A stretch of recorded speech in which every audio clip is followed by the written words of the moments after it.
Donc en fait, ce que Dieu est en train de dire ici, c'est le fait que quelqu'un qui travaille sans cesse pour les biens d'ici-bas, à la fin de la journée, non seulement tu n'es pas plus heureux parce que c'est Dieu qui offre ce cadeau-là d'être heureux et de pouvoir jouir de notre travail, mais en plus de ça, tu repars dans les ténèbres, donc tu n'es même pas sauvé.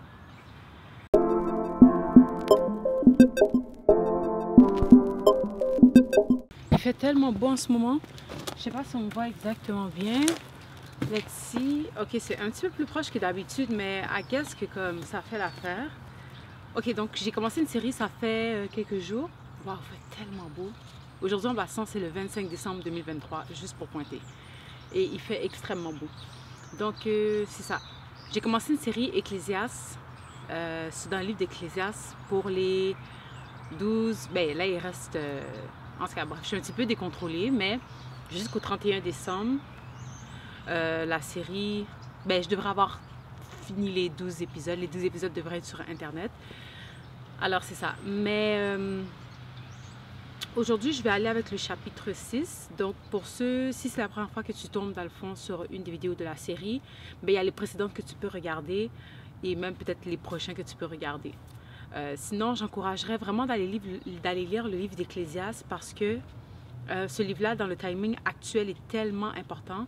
Mais il y a aussi un autre texte que que je suis tombée dessus ce matin, que je vais partager par la suite. Peut-être, je ne sais pas si ça va être dans cette vidéo, mais ça va être certainement dans cet épisode-là, parce que je trouvais que c'était un beau parallèle ou un beau complémentaire avec Ecclésias.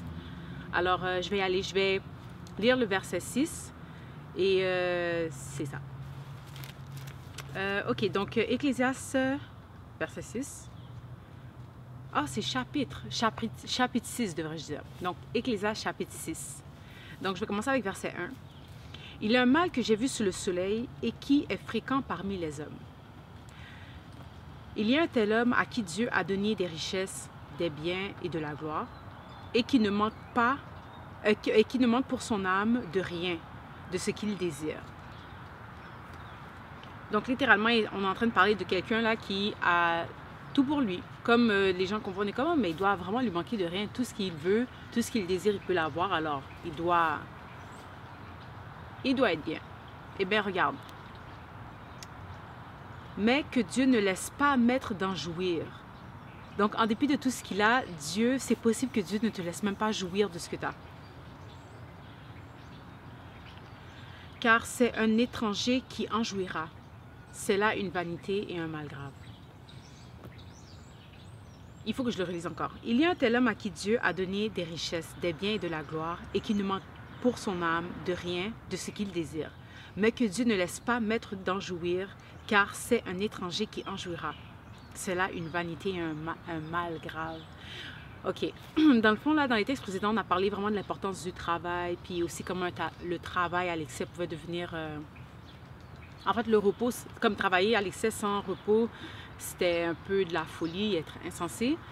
Puis ici, dans le fond, on est en train de parler du fait que comme il y a un homme, il y a un genre d'homme que Dieu littéralement, ok, la personne a travaillé, a amassé ses richesses, mais Dieu lui a pas fait le cadeau de pouvoir en jouir parce que je pense, en tout cas, dans les versets précédents, ça expliquait que jouir de son travail, c'est littéralement un cadeau de Dieu. OK? Puis, c'est ça. Alors, je vais continuer. Quand un homme aurait 100 fils, vivait un grand nombre d'années et que les jours de ces années se multiplieraient, si son âme ne s'est point rassasiée de bonheur, et si de plus il n'y a point de sépulture, je dis qu'un avorton est plus heureux que lui. Alors, ça veut dire que vraiment être rassasié, encore, c'est un cadeau de Dieu. C'est un cadeau de Dieu. Voilà. Alors, il dit que même si que quelqu'un aurait littéralement, comme tous les enfants, qu'il voit les enfants de ses petits-enfants, parce qu'on parle souvent comment aussi c'est une joie pour les parents de voir les enfants de leurs enfants. C'est une bénédiction, en fait. Alors, même quand, OK, ce ne serait pas le matériel, même quand ce serait juste de pouvoir vivre assez longtemps pour voir ces choses, encore là, il dit que même un avorton, donc un bébé qui n'a pas eu la chance de vivre, est bien plus heureux. C'est weird. OK. Ok, je vais continuer.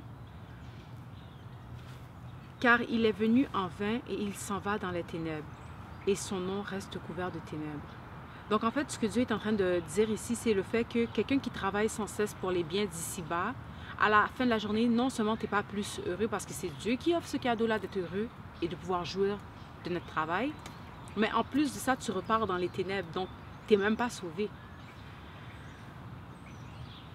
Il n'a point vu, il n'a point connu le soleil, il a plus de repos que cet homme. Alors, pour revenir à l'avorton, c'est comme l'avorton a encore... Parce que, dans le fond, ce que Dieu est en train de nous dire, c'est que ce repos que Dieu nous donne, là, c'est un peu comme la comparaison avec le sabbat dans l'Ancien Testament, mais ce repos que Dieu nous donne, là, c'est un repos où est-ce qu'on comprend que les seules choses qui vont subsister, c'est les choses que Dieu permet. Alors, on n'a pas besoin de penser qu'on est maître de notre vie ou sinon maître de nos bénédictions, que c'est nous qui causent que ces bénédictions viennent à nous, comme c'est Dieu qui nous les donne. Mais en gros, qu'est-ce que j'essaie de dire, c'est que le vrai repos, c'est de reposer sur Dieu, de savoir que c'est Dieu qui nous tient dans sa main, que savoir que c'est Dieu qui pourvoit pour nous. Comme il y a un verset qui dit, regardez les oiseaux du ciel, ils ne sèment ni ne moissonnent, mais Dieu prend soin d'eux, une affaire comme ça. Alors, imagine-toi, toi, l'homme, comment Dieu prendra soin de toi. Donc, j'ai vraiment paraphrasé, mais c'est ça. Le point, je pense, c'est quand même compris. Ok, je vais continuer la lecture du chapitre 6. Et quand celui qui vivrait 2 fois 1000 ans, sans jouir du bonheur, tout ne va-t-il pas dans un même lieu? Tout le travail de l'homme est pour sa bouche, et cependant ses désirs ne sont jamais satisfaits. Parce qu'en gros, je pense que ce que Dieu dit quand tout le travail de l'homme est pour sa bouche, c'est comme à la fin de la journée, c'est manger. C'est manger, manger de son travail, là, c'est ça notre bien qu'on en tire, être rassasié de notre travail, jouir du travail qu'on a fait. Mais là, Dieu dit ici que comme cependant, ses désirs ne sont jamais satisfaits. C'est littéralement, moi, je ne sais pas si ça vous est déjà arrivé, mais il y a des jours où est-ce que je mange et c'est comme si j'ai un trou vide. Mon ventre, c'est littéralement un trou où est-ce que la nourriture tombe. En fait, disparaît, je voudrais dire un trou noir. Alors, c'est quand même terrible.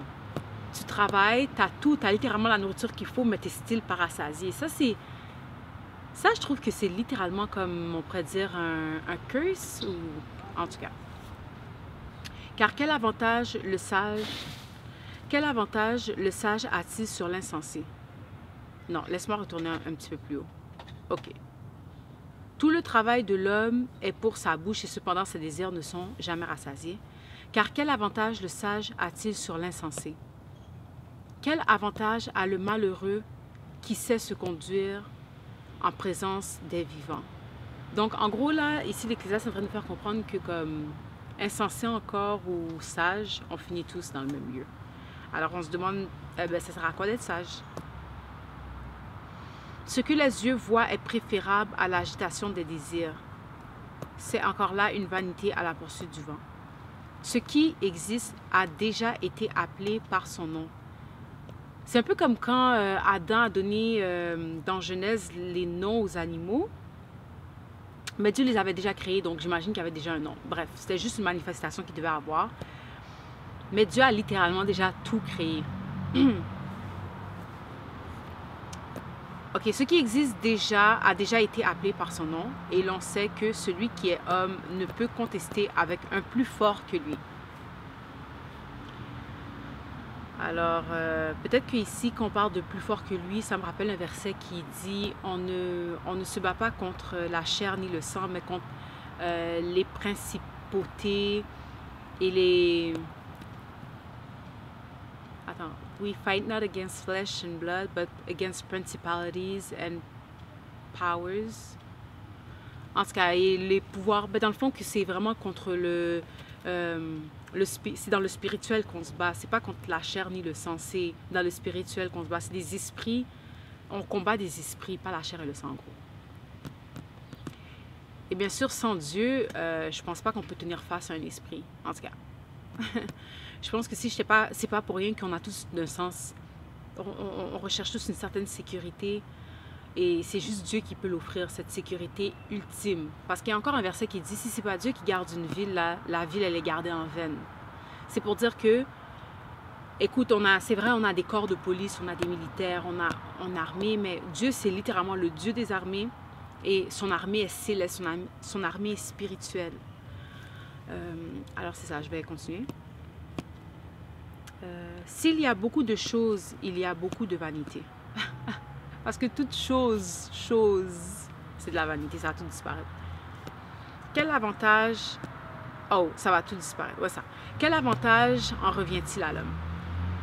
Car qui sait ce qui est bon pour l'homme dans la vie, pendant le nombre des jours de sa vie de vanité, qu'il passe comme une ombre? Et qui peut dire à l'homme ce qui sera après lui sous le soleil?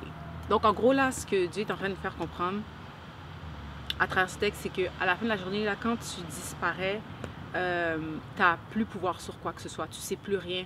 Tu ne sais même pas qui va prendre, exemple, ta maison. Si tu as une maison, peu importe. Tu ne sais même pas qui va être les prochains habitants dedans. Si tu as une terre, tu ne sais pas qui va être les prochains à acheter cette terre, les propriétaires. Peu importe ce que tu as, ou peut-être même qu'il n'y aura aucun propriétaire, peut-être ça va juste disparaître. Peut-être qu'une tempête va les ravager. Peut-être que Dieu va détruire la ville en entier, c'est pas juste la maison qui sera détruite. Peut-être que tout ça sera même méconnaissable. En tout cas. Donc c'est ça, je vais m'arrêter là. Je pense que cet épisode était quand même court. Donc juste like, subscribe si tu apprécies.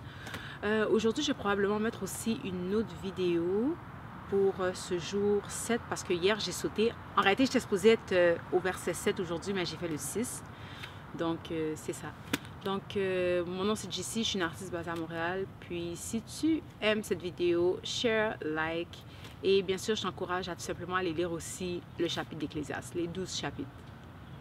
C'est court et c'est très intéressant et ça révèle beaucoup et ça donne la paix d'esprit de savoir que c'est Dieu qui est maître de la terre, que c'est lui qui est en charge, qu'on n'a pas à se soucier de rien parce que quand on prend ce poids-là, ce poids d'être comme maître de notre vie, de nos bénédictions, puis de penser que c'est nous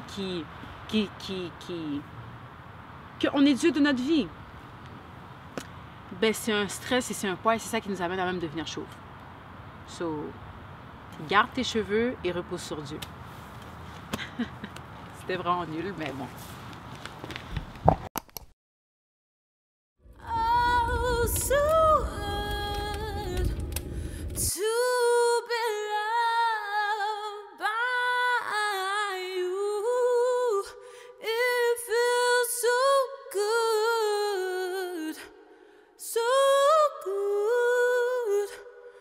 To be loved by you.